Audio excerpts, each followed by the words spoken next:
Indo British advanced pain clinic నొప్పి మాయం surgery దూరం ఫర్ అపాయింట్మెంట్స్ 9155515563. నమస్కారం, వెల్కమ్ టు ఐ డ్రీమ్. ధర్మ మార్గం విత్ విజిత కార్యక్రమానికి స్వాగతం.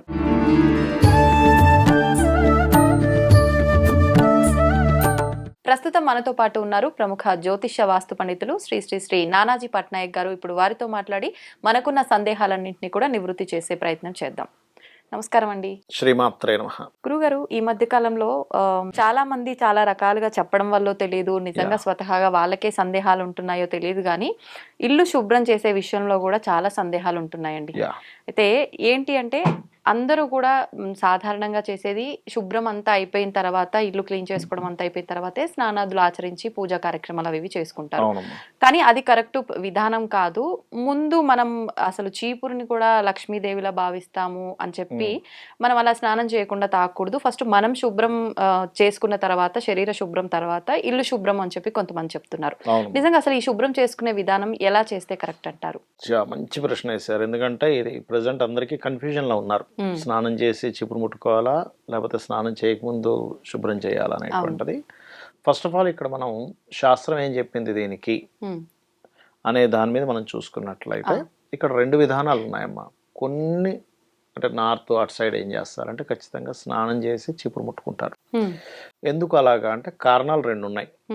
అంటే ఇక్కడ ఒకవేళ నేను స్నానం చేయకముందు చీపురు ముట్టుకోవాలంటే ఏం చేయాలి, తర్వాత ముట్టుకుంటే ఏం చేయాలని ఉంది. కారణం ఏంటంటే, ఒకటి లక్ష్మీదేవిగా భావిస్తూ స్నానం చేసి చీపురు ముట్టుకొని తుడుస్తారు.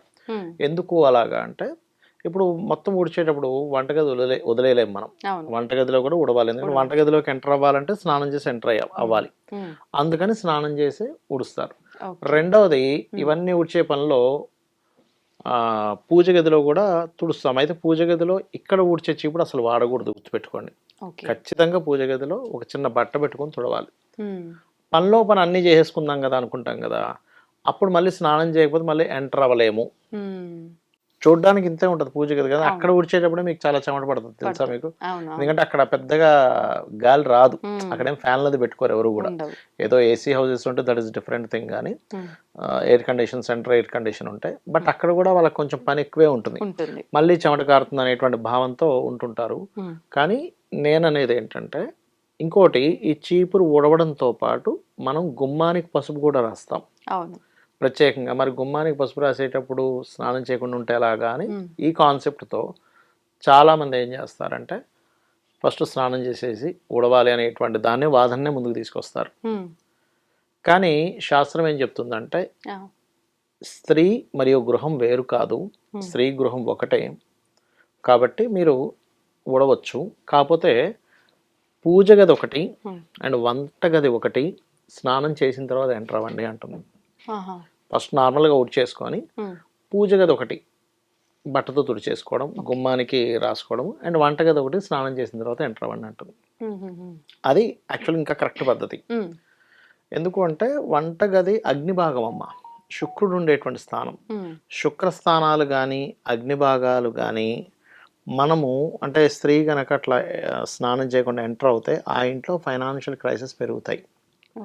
ఫైనాన్షియల్ క్రైసిస్ ఒకటే కాకుండా స్త్రీకి హెల్త్ రిలేటెడ్ ఇష్యూస్ పెరుగుతుంటాయి. మీరు గమనించవచ్చు. అంటే ఒక స్త్రీమూర్తి ఆ ఇంట్లో ఉండేటువంటి ఇల్లాలు కనుక స్నానం చేసి, నిత్యము స్నానం చేసి వంటగదిలోకి ఎంటర్ అయినప్పుడు ఉండే ఆవిడ ఆరోగ్య స్థితి, స్నానం చేయకుండా ఎంటర్ అయ్యేటువంటి ఆరోగ్య స్థితి మీద చాలా తేడా ఉంటుంది. అంటే ఓన్లీ ఇక్కడ ఒక ఇల్లాలో ఆరోగ్య పరిస్థితి ప్రభావమే ఉంటుందా? ఇంట్లో వాళ్ళ పైన కూడా ఉంటుంది? ఇంట్లో వాళ్ళకేమో ఫైనాన్షియల్ మీద ఉంటుంది.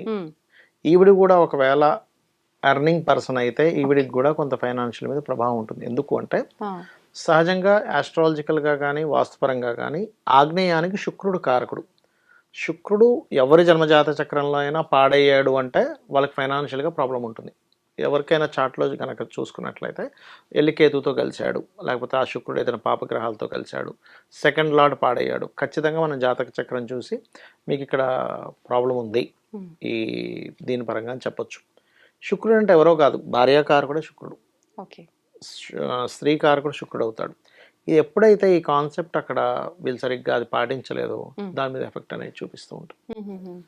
కాబట్టి ఫస్ట్ ఇల్లు తుడిచేసుకొని వంటగది ఈ పూజ గది విషయంలో మాత్రం కొంచెం స్నానం చేసుకుంటే రెండిటికి పరిష్కారం అయిపోద్ది. ఒకవేళ ఇంకా ఇట్లా 2 సార్లు ఎవరు చేస్తారులే, ముందు ఇల్లంతా శుభ్రం, తర్వాత మళ్ళీ స్నానం చేసిన తర్వాత ఇవి శుభ్రం అనుకునే వాళ్ళు స్నానం ఆచరించిన తర్వాతే చేద్దాము అనుకుంటే గనక ఇల్లు ఇదంతా శుభ్రం చేసిన తర్వాత మళ్ళీ పూజ చేసుకోవచ్చు అంటారా? అలా చేసుకోవచ్చు, తప్పేం కాదు. ఎందుకంటే మనం ఇప్పుడు సాయంత్రం పూట కూడా పూజ చేస్తారు కొంతమంది. సూర్యాస్తమానికి ముందే ఇల్లు తుడవాలంటారు, సూర్యాస్తమం తర్వాత తుడవకూడదని చెప్తారు.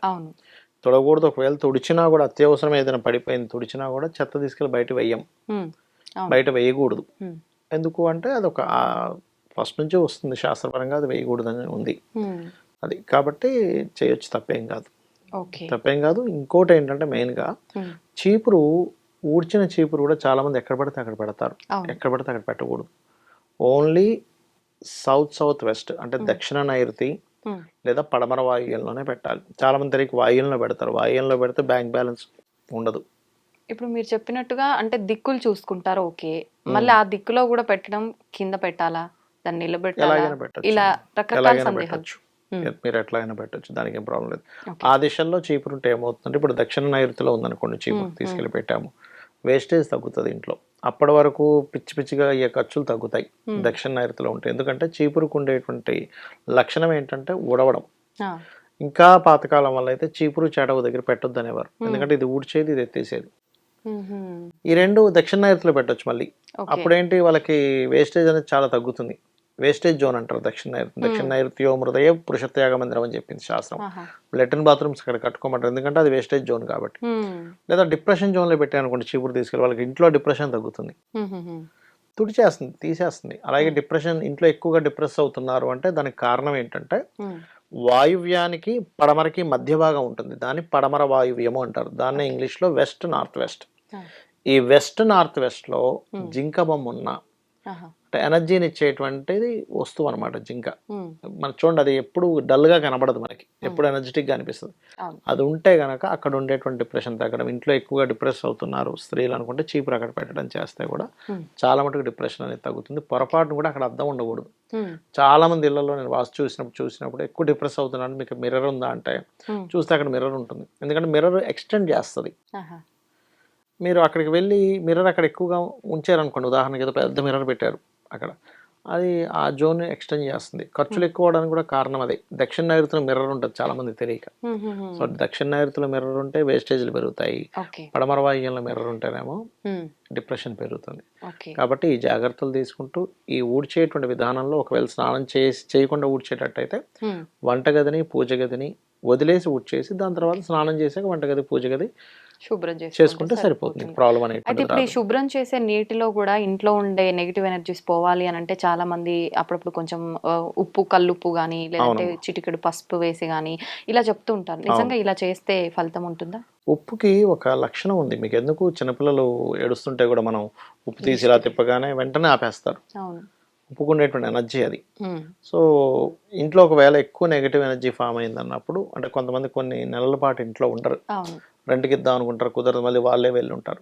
అలాంటప్పుడు మాత్రం ఖచ్చితంగా 11 days గోమూత్రాన్ని చల్లాలి.